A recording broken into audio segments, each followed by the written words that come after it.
Good afternoon. I want to thank everyone for joining us today for this press conference.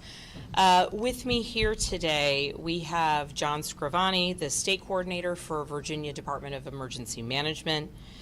We have Stephen Britch, the Commissioner of Virginia Department of Transportation, Jeffrey Katz, the Superintendent of Virginia State Police, and Brigadier General Todd Hubbard with the Virginia National Guard. We also have Secretary of Public Safety and Homeland Security, Stanley Metter, and Secretary of Transportation, Nick Donahue. We are here today because Virginia is expecting a large winter storm that is predicted to impact the entire Commonwealth. I have just signed an emergency declaration due to the impending large winter storm. The declaration will allow state agencies to be prepared for impacts all across the Commonwealth. We are expecting large amounts of snowfall, freezing rain, and sleet. And we also expect Virginia will experience dangerously low temperatures, power outages, and unpredictable road conditions. Virginia agencies across the Commonwealth are currently preparing for this large-scale storm. The Virginia Department of Transportation is prepared for this multi-day storm response. They have begun with pre-treating and will have resources pre-positioned across the state so they can clear snow, address ice conditions, clear disabled vehicles, and obstructed roadways. Virginia Department of Transportation will prioritize our interstates and primary roads, and if the storm comes in as predicted, it will take time for roads to be cleared and passable. So I am asking all Virginians to spend this time getting prepared for this incoming storm. And then I am asking all Virginians to stay off the roads as of Saturday night, all day Sunday, through Monday morning.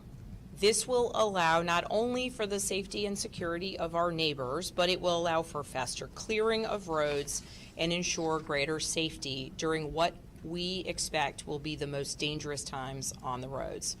The Virginia National Guard will be mobilizing their troops to be ready to assist in debris clearance and emergency response in coordination with state and local agencies. And before we take your questions, I'm going to turn it over to John Scrivani, the State Coordinator of the Virginia Department of Emergency Management. Thank you, Governor. Welcome to the Virginia Emergency Operations Center. As the Governor mentioned, this is going to be a significant and dangerous storm. One piece that we just have to focus on as well is after the precipitation stops, it is going to be very cold for multiple days, probably through Thursday. So we want to make sure everybody is prepared, as the Governor mentioned. VDEM is coordinating closely with state agencies, local partners, our private sector, and utility partners. That goes across VDOT, Department of Health, the Department of Energy, Department of Education, as well as our utility partners. We have a full court press on for this event. Our agencies coordinate for these types of events year-round, so we are prepared. That is the key here. We also have our federal partners participating in all of our meetings, and here in the team are present today. I want to finish with just a few short items as reminders. You need to listen to trusted information sources as you get your information about this storm and as you make decisions. Please do not follow anything that isn't trusted. Listen to your local elected officials, your local government. They will share information that we push forward. Also, emergency alerts in these types of situations are very important. If your phone is not activated or accepting wireless emergency alerts, please do that now. We may need to send those at some point. The last thing I will hit is on that preparedness. Please check on your neighbors, especially those that are elderly or have special needs. Preparedness is key. This is going to be a Commonwealth-wide event. All the people of the Commonwealth need to be paying attention to this. And if you will be coming and traveling through the Commonwealth this weekend, please check the road conditions before you try to come through on the weekend. Thank you very much, Governor. I'll pass it back to you. And now we're prepared to take questions, and I might direct them to some of the leadership behind me, depending upon the question. Governor, thank you for holding this. A few days on the job. This is the first test of you and leadership. How are you feeling heading into this right now, preparations and everything ahead of the storm? Well, I want to thank the entire Virginia Department of Emergency Management, because last month we did a tabletop exercise that was meant to ensure that I, as the incoming governor at that point, knew the extraordinary coordination that occurs in this very place, the preparation that, as Mr. Scrivani mentioned, is happening year-round. And interestingly, the tabletop exercise that we went through prepared for a large-scale winter storm with snow, sleet, and freezing rain conditions. So we have gone through this sort of practice exercise, not anticipating that certainly the first week we'd be facing this, but I have full confidence in the leadership of the folks here behind me, and importantly, the people who will be doing the work across our Commonwealth, coordinating across state agencies out on the roads, and ensuring the safety of our neighbors and the as quick as possible return to passability on the roads and easier movement once we get through the storm. Thank you. Governor, you have a lot of new cabinet members, you've got new agency heads. Can you talk about what they're doing within their agencies to, whether it's improve communication or just start those lines of communication? Obviously, some folks have only been in the job for 4 or 5 days. Yeah, well, and I'll speak to this, and then I will turn it over if anyone wants to add. Certainly, we've got some folks who are new to a particular job title, but not new to the job of, be it transportation. Certainly, Secretary Donahue spent an extraordinary amount of time in leadership within the Virginia Department of Transportation. And so while the title's new, the experience of contending with winter storms and the impact on our roads is not new. Certainly Secretary Metter, new to the title, but not new to a large-scale emergency response. Superintendent Katz in his role, certainly new to this title, but not new to the impact across our roadways that large-scale storms can have, and the need for local, state, real, true coordination in order to ensure the safety and security of the first responders out there trying to clear roadways, trying to get power lines back up when they fall, and also in trying to ensure the safety of motorists who may become stranded. Would anyone want to add to that? Hey, Governor, I was going to ask regarding the transportation issue. I know it's early on, but can you talk about how soon the roads might be treated, or cleared rather, especially the main roadways? I know we're in those really cold temperatures where some of the pre-treating might not be as effective. And then additionally, I know we're a year removed from the water crisis in Richmond. I'm sure a lot of people are concerned about that. Anything you can talk about communications with the city on that? So I'll speak briefly and then turn it over to Commissioner Britch if he'd like to add any additional points. The important piece here is that looking at the weather reports as we are seeing what's anticipated, the mix of snowfall, the mix of freezing rain, sleet, and then very low temperatures will make this a difficult storm to respond to and will elongate the amount of time it will take to clear roads. Virginia Department of Transportation is prioritizing the clearing of our interstates and those primary roads to ensure the ability to transport people to hospitals and to ensure sort of basic function. But it will be a number of days before people will begin to see neighborhood roads cleared and a return to what we would consider a normal ability to travel across our Commonwealth. But the work that's being done now, whether it is through pretreatment or movement of resources and the ability to respond, that work is either happening now or in the planning phases right now. And Commissioner Britch, I'll turn it over to you in case. Right behind there you. you are. Thank you, Governor. Just a quick update on the pre-treatment activities that we have ongoing. You're going to see all of our interstates and high-volume primaries being pre-treated with brine solution starting today and concluding by close of business tomorrow. Our crews will be mobilizing at its highest level, Mobilization 5, across all 9 of our districts. That means that we will have close to 10,000 pieces of equipment moving in response to this storm statewide.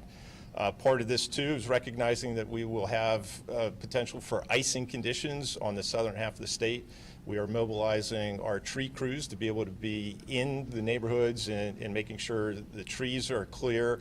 If there are down power lines, we're coordinating with the power companies to be able to make sure those lines are de-energized before we get in there.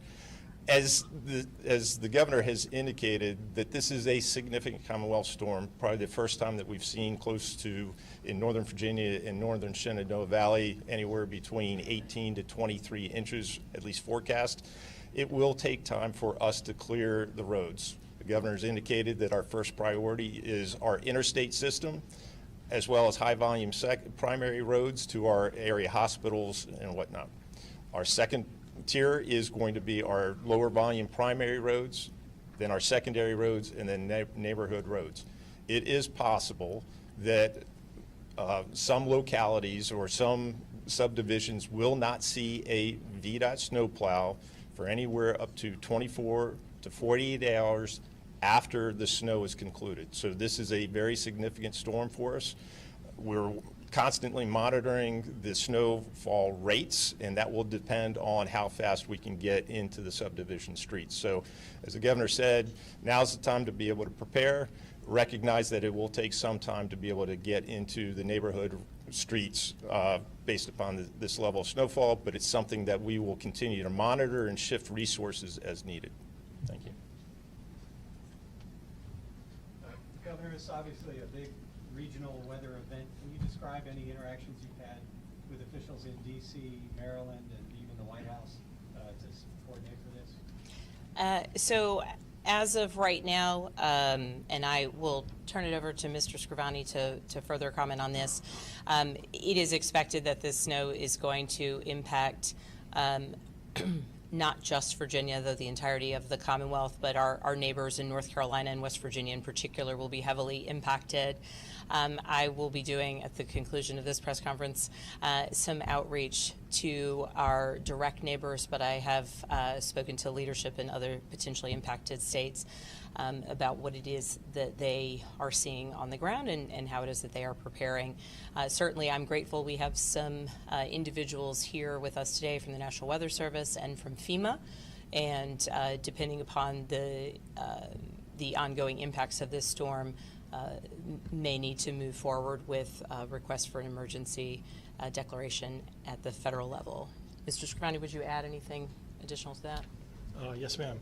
So we have constant outreach, as the governor mentioned, with FEMA. We also have calls scheduled with the White House, National Security Council, and DHS today. They have outreach to us directly. We are getting on the calls with them. They are interested in leaning forward and providing support as we ask for it. We have more team members from FEMA showing up today, so that outreach has been seamless at this point. They have pushed forward, and they're leaning in as well as we. Thank you. Governor, a lot of Richmond residents are very uneasy about this upcoming storm. The last time we had a storm this big, we were without water for 6 days. Can you talk about any communication between the state and localities, specifically Richmond, and what people in Richmond can expect, as far as safety going into this? So I'll begin with this question, and then again, Mr. Scrivani, if you would like to add anything. Certainly, I mentioned in response to an earlier question that we had run through tabletop exercises related to this specific type of storm last month. And part of what we have seen in the Commonwealth of Virginia over the last year is recognition of, how a confluence of real negative circumstances can create what we saw in the city of Richmond last year. And so there's been much planning over the past year to ensure that any now identified potential challenges or weaknesses in the system, as we witnessed in Richmond, could be mitigated. So part of the larger Virginia Department of Emergency Management efforts, and the folks who will be represented here will include those who are focused on ensuring access to water and the actual function of our water treatment plants and our water facilities. Yeah, thank you, ma'am. Thanks for that question. So The way the Virginia Department of Emergency Management is structured is we have regional offices. Our regional coordinators work with all the local emergency managers. Obviously, the city of Richmond is in our backyard, so I also speak directly with their emergency management team. Specific to the water, the city did an after action. The mayor has been pushing forward. I can't speak to their infrastructure and the status of it. That would be a question for their team. But I do know that if they need any support, they haven't asked for any outreach yet related to their infrastructure, but our team is working very closely with them at the regional level. And if they have any larger requests, as with the water, that would come here to the Emergency Operations Center, and we would support them. Can you speak to emergency management planning in Southwest Virginia specifically, which is a very beautiful but topographically difficult region for storms such as these? Yeah, well, and certainly, and I'll again turn it over to Mr. Scrivani, but also Commissioner Britch might have some specific comments related to particular challenges on roadways. Virginia Department of Transportation is planning to identify certain hotspot locations where there are traditionally larger issues with vehicles on roadways, particularly with these difficult conditions, recognizing the terrain in Southwest has its own particular challenges. That is one concern. And then from a regional perspective, I'll defer to Mr. Scrivani to speak specifically about the planning within that region. To take the question with regard to Southwest Virginia and its transportation system, and Southwest Virginia is not, they are not immune from typical snowstorms throughout the year. In fact, they receive typically about anywhere between 3 to 8 inches of snow. The forecast for Southwest Virginia in this storm is very similar to a regular mobilization.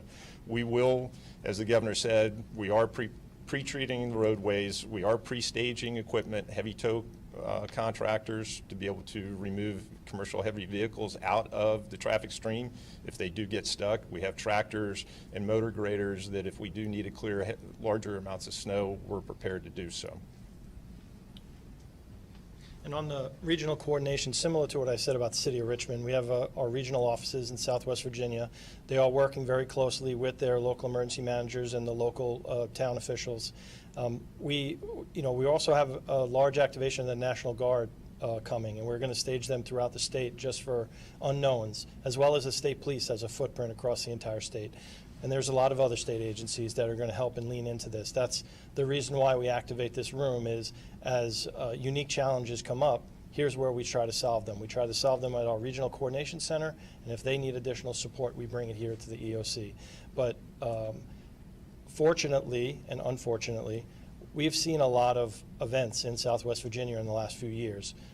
The team is very familiar with where our areas are that have the most challenges, and we work very closely and we have good relationships with their team. So if it's a power outage and they need to open a warming center, they have those pre-identified. We can support them if they have any needs, and we're prepared to do that. Governor, I have a question about ICE, a different kind. Are you concerned that Virginia may be the next state on the list of federal immigration enforcement operations, and what do you intend to do about it? I think, and I'll speak to this briefly because I do want to make sure we're able to touch on all questions related to the winter storm. My executive order, repealing Executive Order 47, was an important first step in ensuring that we are not moving or reallocating state and local resources away from the first responder duties that I think today highlights just how extraordinarily important, whether it is investigating crimes or being ready to support a community in need, that the prior executive order number 47 had created some real challenges. Ultimately, I am looking into every step forward that we can take as a Commonwealth to ensure that our communities are safe and protected, and that any efforts any law enforcement activities within the state are understood to be what they are. Frankly, the fear and concern that we've seen in other places where people without any sort of designation, unannounced, wearing masks are taking people off the streets, the level of fear that that's created and the level of distrust and confusion that creates is certainly not contributing to any strengthening of our communities, let alone keeping our communities safer. So we are continuing on working in coordination with Secretary Metter to ensure that Virginia can be an example for the rest of the country in terms of how it is that we recognize and delineate the differences between law enforcement activity, particularly those where there's a warrant in hand, and the types of sort of large-scale mass activities that create confusion, distrust, and ultimately, as we've seen in Minnesota, tragedy. Have there been any challenges in coordinating with federal agencies? There's been a lot of changes at FEMA and reductions to NOAA and their weather monitoring capabilities. Is there any more insight on how challenging or smooth that coordination has gone? For us, the coordination has been fine.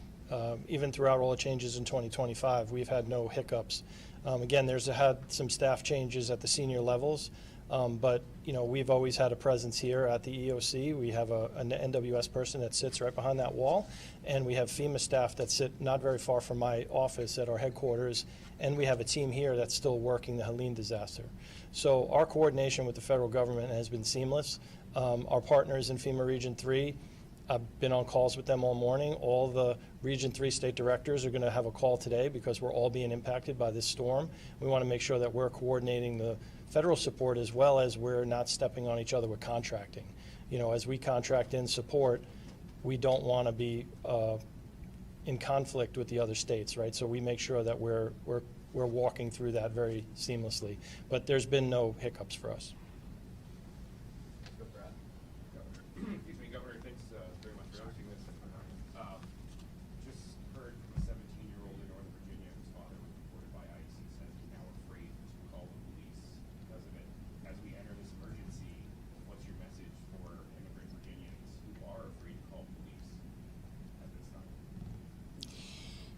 I thank you for giving that example because that's exactly, I think, to Mr. Schmidt's question, that's exactly what we are trying to get at with the issuance of my executive order on Saturday, and ultimately how we will determine how Virginia proceeds, is that, and I say this as someone who grew up in a law enforcement family and began my career in law enforcement, the idea that any community member would be afraid of calling the police in a time of need if there's an emergency in their home is a tragedy in and of itself. And the fact that it would be because of, as a result of the types of large-scale operations that are sowing fear and not resulting in what was at one time the promised intention of identifying and arresting those who have committed crimes.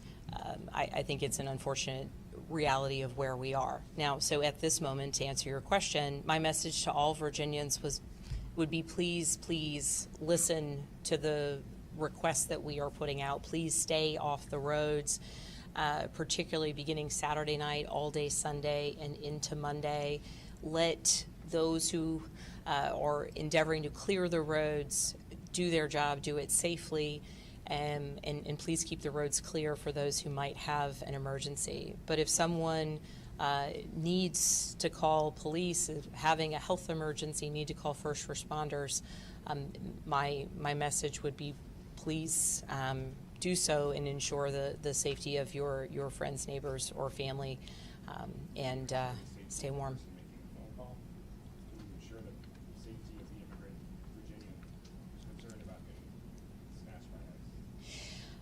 I would say in all of our coordination, the priority is, and whether it's local state police or Virginia National Guard resources that, depending upon the region, might be supporting responses, their goal, their intent in this emergency is to get people who need to get to a hospital, to get people who are stranded on the roads back home to someplace safe.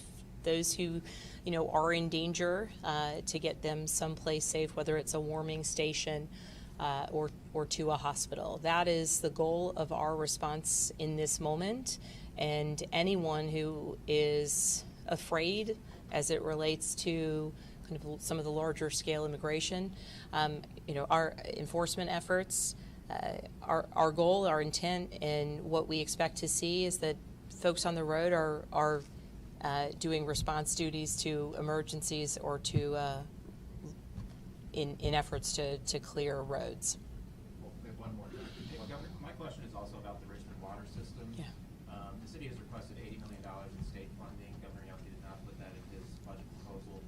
I know we're still in kind of the early stages of the state budget, but to the extent that having running water is important to the continuity of state government in a situation like this one, have you given any thought to whether the state should be kicking in money to make the Richmond water system as strong as it can be? So I have looked at and reviewed a variety of the proposals coming through. Certainly, I'm aware of efforts both specific to Richmond or in the greater Henrico, Richmond, Chesterfield region, and the bills and versions of them that have been drafted. I'm aware that it wasn't, the $80 million was not in the budget that was put forth by the governor, and I've been in communication with regional or local leaders about how we should move forward beginning now to ensure that old and aging water systems are indeed functional.